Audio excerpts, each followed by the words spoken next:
Good morning students, welcome to SST So Simple tutorial. In the previous class we read about the Swaraj Party, Simon Commission and Lahore Session of 1929. Today we will go ahead and read Salt March and the Civil Disobedience Movement. Students, after the non-cooperation movement there was a long pause in political activity, and it was the Salt March that woke up the nation again with much vigor than that of previous activities of struggle. The day was 31st of January 1930. Mahatma Gandhi wrote a letter to Irving stating 11 demands. This letter also served an ultimatum, you can say a kind of warning to Irving that if their demands were not met by 11th of March, the Congress would launch a civil disobedience movement. Some of these demands were of general interests, and others were specific demands of different classes, from industrialists to peasants. The idea was to make the demands wide-ranging so that all classes within Indian society could identify with them and everybody could be brought together in a united campaign. But the most important of all was the demand to abolish the salt tax. So the question arises that out of all the demands, why salt was only chosen as a symbol of protest? First of all, that you need to know is that according to the existing salt law, British had the monopoly over salt manufacturing and selling. That means salt could be manufactured and handled only at official government salt depots. Both production as well as the possession of salt by individuals other than the government was made unlawful. It was made a criminal offence punishable by law. In addition to this monopoly over the manufacture and sale, they also charged a heavy salt tax. Since salt was a necessity of every household, people were forced to purchase it on higher prices from the shops. That is why Gandhiji called it the most inhuman tax. Gandhiji identified it as symbol of sufferings of all sections of society.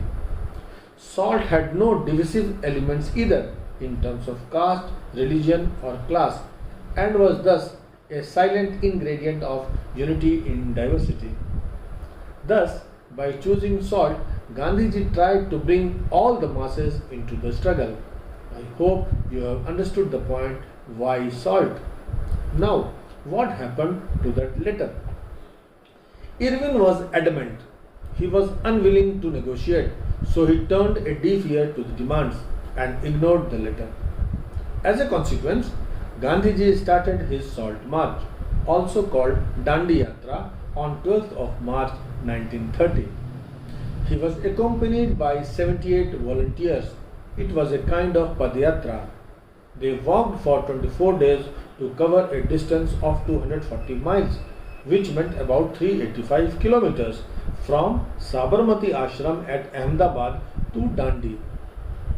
Dandi is a coastal village on Arabian Sea in Navasari district of Gujarat. At every point where Mahatma Gandhi halted on the way, people flocked in thousands to hear him. He addressed numerous meetings. Many people joined them in the way. They reached Dandi on the 6th of April 1930. Gandhiji ceremonially violated the law by taking a fistful of salt there. The Salt March marked the beginning of the civil disobedience movement. Thousands of people broke the salt law in different parts of the country. People demonstrated in front of government salt factories. The foreign cloth was boycotted. Peasants refused to pay revenue and chowkidari tax. Village officials resigned. Tribal people violated forest laws. Students, do you think that the government sat and watched all this quietly? No. Let us see the response of the government. The colonial government began to arrest the Congress leaders. This led to violent clashes in many places. In the northwest frontier province, which is in Pakistan today, the movement was led by Khan Abdul Ghaffar Khan. His arrest led to mass demonstration of a very high magnitude in Peshawar. Armored cars were sent and the British troops opened fire in the unarmed crowd. Dear students, for your information, Khan Abdul Ghaffar Khan is also known by the names Frontier Gandhi or Sarhadi Gandhi or Simand Gandhi. He was a devout disciple of Mahatma Gandhi. Till date, only two non-Indians have received Bharat Ratna, India's highest civilian award.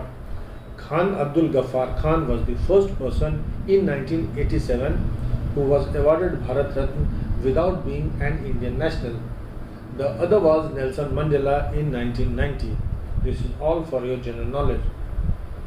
Strange but true, Gandhiji himself did not get Bharat Ratna, but the Sarhadi Gandhi and the person also called Gandhi of South Africa got this. Mahatma Gandhi was arrested about a month later. Against his arrest, there was an uprising in Sholapur. People began to attack the symbols of British rule, such as police posts, municipal buildings, law courts, and railway stations. It is said that they virtually took over the city and ran a parallel government. The government's repression was quite brutal. Even women and children were beaten up. About 100,000 people were arrested. When things began to take a violent turn, Mahatma Gandhi called off the movement. He signed a pact with Irving on the 5th of March 1931. This was called the Gandhi-Irving Pact. According to this pact, both the Congress and the government were required to do certain things. The government was to make some concessions. The government agreed to release all political prisoners against whom there were no charges of violence. The Congress was to withdraw the civil disobedience movement, and Gandhiji agreed to participate in the Round Table Conference in London. For your information, students, there had been 3 Round Table Conferences. The first was convened in November 1930.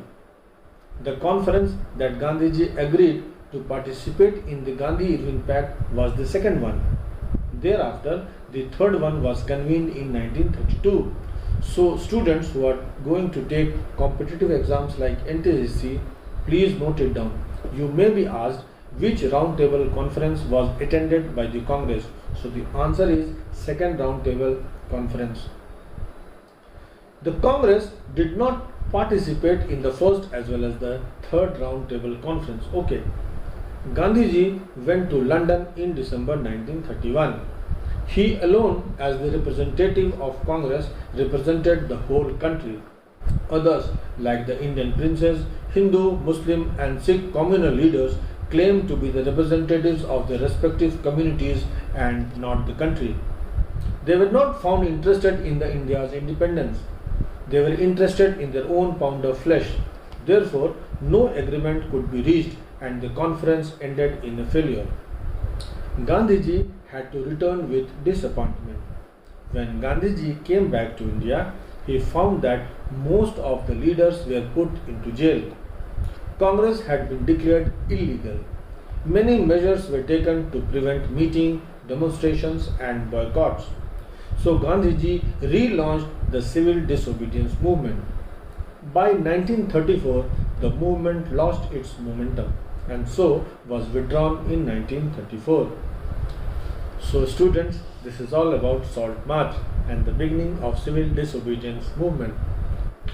Besides the moderates and the extremists who worked for reforms and for Swaraj, there were small groups of revolutionaries in some parts of the country who believed in the overthrow of the British rule by force. They were organized into secret societies and gave training to their members in making explosives and using firearms. You must have heard about Khudiram Bose, Prafulla Chaki, etc. and their activities in the early years of the 20th century. But some years after First World War, there was a decline in the activities of the revolutionaries. But after the failure of non-cooperation movement, we find that there was a revival of revolutionary movement. Let us now read the box. You also read with me. Okay. To the altar of this revolution, we have brought our youth as incense. Many nationalists thought that the struggle against the British could not be won through non-violence. In 1928, the Hindustan Socialist Republican Army (HSRA) was founded at the meeting in Firozshah Kotla ground in Delhi. Amongst its leaders were Bhagat Singh, Jatin Das, and Ajoy Ghosh. In a series of dramatic actions in different parts of India, the HSRA targeted some of the symbols of British power. In April 1929, Bhagat Singh and Batugeshwar Dutt threw a bomb in the Legislative Assembly. In the same year, there was an attempt to blow up the train that Lord Irwin was travelling in. Bhagat Singh was 23 when he was tried and executed by the colonial government. During his trial, Bhagat Singh stated that he did not wish to glorify the cult of the bomb and pistol but wanted a revolution in the society. So it is all about the revolutionary organization HSRA, its important leaders and their deeds. There is nothing to explain. Revolution is the inalienable right of mankind. Freedom is the imprescriptible birthright of all. The laborer is the real sustainer of society. To the altar of this revolution, we have brought our youth as incense, for no sacrifice is too great for so magnificent a cause. We are content. We await the advent of revolution. Inqilab Jindabad. This is basically an extract from the statement of Bhagat Singh that he gave in the Sessions Court during the trial in Assembly bomb case. This is basically the answer to the question when the court asked him what he meant by the word revolution. He said all this. So revolution is being referred to here as an inalienable right. Imprescriptible means something that cannot rightfully be taken away or revoked. So freedom is something that cannot be taken away from a person. It is a birthright, so it can be achieved through revolution. Labor is something sustainer of society is actually a part of long sentence where he basically tells about dictatorship of proletariats and all that reflects his socialist bent of mind. HSRA consisted of youth who were ready to sacrifice their life in revolution for the magnificent cause. What was the magnificent cause? Freedom of motherland. Then he raised the slogan Inqilab Jindabad, which means long live freedom. So don't get surprised if you are given this paragraph and questions asked from this. Students, now you should be able to answer these questions. 1. Which were the two types of demands mentioned by Gandhiji in his letter to Viceroy on 31st January 1930? 2. Analyze the circumstances which led Gandhiji to choose abolition of salt tax as the most important demand of civil disobedience movement. 3. How was the civil disobedience movement different from the non-cooperation movement? 4. What was Gandhi-Irving Pact? Dear students, let me stop here now. In the meantime, you read your textbook and watch the video again if needed. In the next class, we will continue with the same unit and see who all participated in the movement. Till then, keep reading and have a nice time. Thank you.